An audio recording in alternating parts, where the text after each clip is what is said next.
Oi, gente linda! Tudo bem com vocês? Para quem não me conhece, eu sou a Lai Durso e aqui no meu canal eu falo sobre filmes, séries, cultura pop no geral. E eu fiquei muito ansiosa com a segunda temporada da série antológica que começou com A Maldição da Residência Hill, A Maldição da Mansão Bly. Finalmente estreou no catálogo da Netflix. Eu já assisti a série inteira e eu posso falar que ela é perfeitamente esplêndida. Bem, mas uma curiosidade que nem todo mundo sabe é que a série não é um roteiro 100% original. Ela é baseado em um livro. É uma adaptação de um livro chamado A Volta do Parafuso, escrito por Henry James. Bem, eu li o livro inteiro, então decidi trazer para vocês, nesse vídeo, uma análise entre o livro e a série. Então eu comento as principais semelhanças, as principais divergências e eu comento, será que o livro é melhor do que a série ou vice-versa? Bem, se você ficou curioso, segue comigo até o final do vídeo que eu te conto e eu já adianto. Tenho uma opinião que vai deixar muita gente chocada sobre uma adaptação. Como eu vou comentar sobre o livro e a série, é claro que vai ter alguns spoilers sobre a série. Mas pode ficar tranquilo se você ainda não assistiu A Maldição da Mansão Bly, porque o que eu vou entregar aqui não é nada decisivo, nenhum grande arco que, nossa, vai atrapalhar a experiência de vocês. Então pode assistir o vídeo sem medo. Então vamos começar aqui.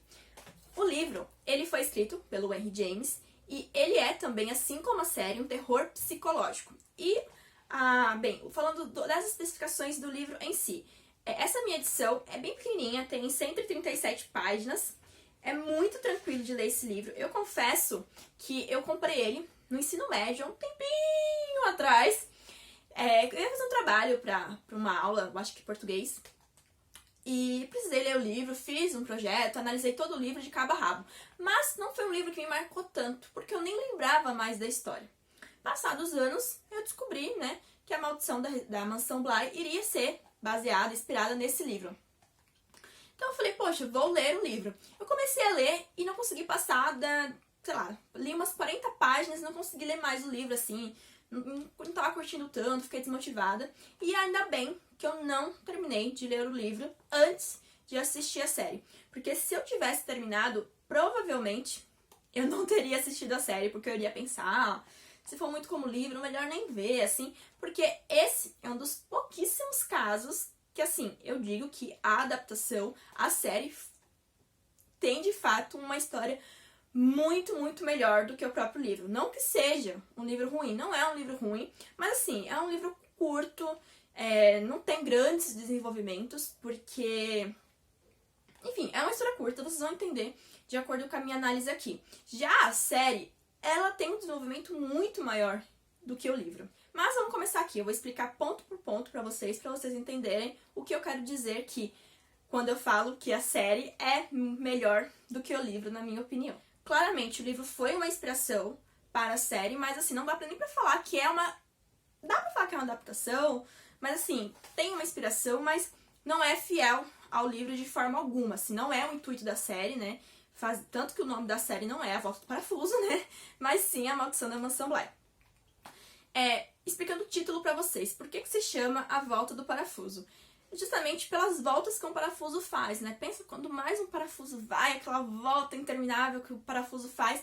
Isso remete à pressão, o terror psicológico, Aquele sufoco que aperta todo mundo, enfim, que vai sufocando os personagens ao longo do livro e que também é mencionado em uma passagem da série. Se eu bem lembro, é bem no comecinho. Falando um pouquinho dos personagens que existem na série e no livro. Bem, na série a gente tem a Dani, a senhora Rose, a gente tem os dois funcionários da mansão, a gente tem as crianças, tem o tio Henry, tem os pais das crianças aparecendo, tem os fantasmas, tem o Peter Quint, a Rebecca, os outros fantasmas que habitam a mansão. Já no livro, a gente tem uma limitação muito maior de personagens e os personagens que existem aqui não têm a mesma construção que existe na série. A gente tem, enfim, a babá, que vai ser quase que uma tutora para as crianças, e ela não tem o mesmo desenvolvimento, o mesmo aprofundamento que existe na série, Na série a gente vê que ela tem os próprios temores dela. Ela é assombrada pela figura de um homem, enfim, que não vou dar spoiler de quem é pra vocês, pra não estragar a experiência, mas assim, nos primeiros minutos da série, a gente descobre que a Dani, ela é atormentada, ela vê fantasmas. Ou melhor, vê um fantasma. Já no livro, isso não acontece, ela não tem nenhuma experiência sobrenatural antes. A Senhora Rose, a Hannah, também existe no livro, porém, ela também não tem essa construção assim que existe na série. Ela não tem tanto destaque como ela tem na série, e nem é uma personagem aprofundada, enfim, eu acho que também a personalidade das duas é muito diferente. Enquanto eu lia o livro, eu tive a percepção que a Senhora Rose era uma mulher muito diferente do que eu vi na série, assim. Eu imagino mais ela como uma senhorinha, não letrada, que não sabe ler nem escrever. Enfim, de coração muito bom, não, que a Hannah não tem um coração muito bom. Mas eu acho que é bem diferente, assim, a gente imagina uma personagem totalmente diferente. E não é a mulher forte que a gente vê na série. Bem, os funcionários que têm destaque, né, o chefe de cozinha e a jardineira que aparecem na série, também, assim, na verdade, no livro existe mais funcionários na Mansão Bly do que somente esses dois. Só que são funcionários que não têm nenhuma relevância, nenhuma relevância pra história, não tem ciência do mistério da Mansão Bly, então, assim, são figurantes na história. A gente tem os fantasmas, sim, o Peter Quint e a Rebecca, aqui no livro.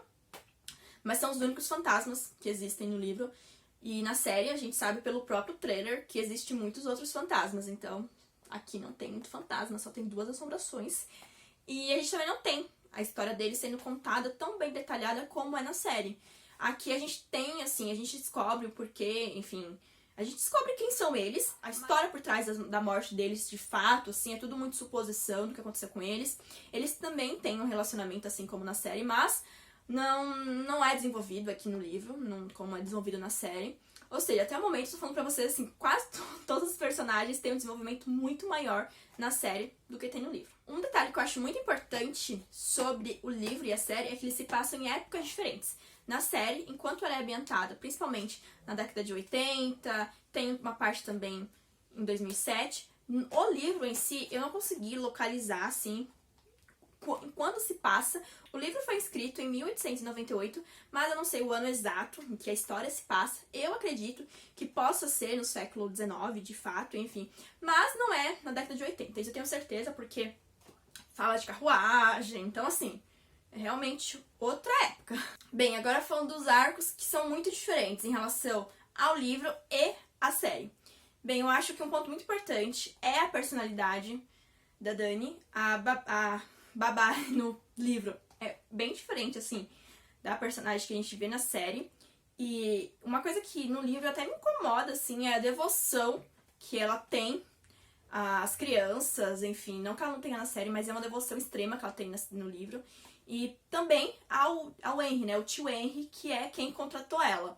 No livro, o tio Henry, ele é muito mais misterioso, digamos assim. Ele não quer de forma alguma ser contatado, ele não quer se envolver de forma nenhuma com as crianças, com a Mansão Bly. Já na série, a gente descobre que o Henry tem os motivos dele para não querer voltar à Mansão Bly, para não conseguir ter contato com os sobrinhos. Então é bem diferente isso, assim, e particularmente eu gostei mais da versão da série. Na série a gente tem vários arcos, assim, envolvendo o mistério da casa, enfim, qual é a grande maldição da Mansão Bly, né, porque as pessoas não têm rosto, né, os fantasmas não têm rostos.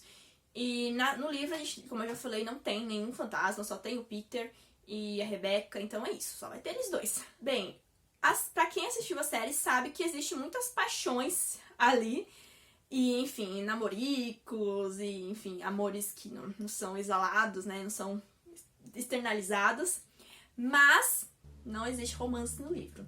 Falando das crianças da série e do livro, eu achei que tão bem parecidos, assim, eu realmente achei que foi fiel ao livro nesse sentido, as duas crianças, personalidade das crianças, e por sinal, que atuações maravilhosas dessas crianças.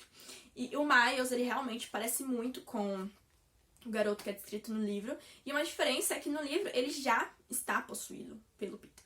Então, na série, não. Tem todo aquele contexto diferente, enfim. E o final, inclusive, do livro é muito trágico. Não que o final da série não seja trágico também, triste de certa forma, mas é um triste diferente, né? Porque envolve muitos outros aspectos, né? Que no final é triste, mas também a gente tem empatia pelos personagens, a gente entende muito bem o que tá acontecendo. No livro, é um final bem, assim, bem nada grandioso. Então, assim, é bem diferente da série. Eu prefiro 1000 vezes o final da série. E também é um final trágico pro Miles no livro. E achei bem justo. Mas tudo bem, né? É um livro, enfim. Quem sou eu pra reclamar do Henry James? Uma coisa que eu gostei muito na série foi a questão de alguns personagens, a gente ficar na dúvida, será que essa pessoa é viva ou é uma assombração? Enfim, no livro a gente não tem isso, tá? Mas é muito bom. Quem assistiu a série sabe do que eu tô falando. E a gente não tem essa sensação legal no livro, tá? Então, não rola isso. Mas, uma coisa que rola no livro me incomoda é o fato da expulsão do Miles da escola. Acontece, conforme acontece na série também. Mas não é explicado, sabe? E tem um mistério, assim, porque todo mundo tem medo de perguntar pra criança por que a criança foi expulsa. E ninguém entende. Então, assim, é um dramalhão, assim, em torno da expulsão da criança do colégio, que fica chato. E aí é um dos grandes mistérios do livro, por que a criança foi expulsa. Bem, uma coisa também que eu achei bacana que tem na série e não tem no livro é que a gente não tem a presença dos pais aqui. E na série a gente tem a presença dos pais das crianças que morreram. A gente descobre coisas sobre eles, enfim, que a gente não descobre aqui, que é realmente um apagão sobre a história dos pais. A gente não descobre absolutamente nada. E por fim, algo que foi quase que fiel ao livro foi a narração dos eventos. São personagens diferentes que narram os eventos que acontecem. E, enfim, eu gostei mais da série nesse sentido também. Eu acho que eu prefiro muito a série em relação ao livro. Não que seja ruim, mas depois de assistir a série, eu achei muito mais envolvente, muito mais empolgante. Mas enfim, pessoal, é isso o vídeo de hoje. Eu espero que vocês tenham curtido essa comparação entre A Volta do Parafuso e A Maldição da Mansão Bly. Se sim, deixe sua curtida aqui no vídeo para me ajudar. E também, se você não conhece meu canal, clica aí, conheça e se você gostar, se inscreve nele. Muito obrigada por assistir o vídeo até agora. Beijinhos e tchau, tchau!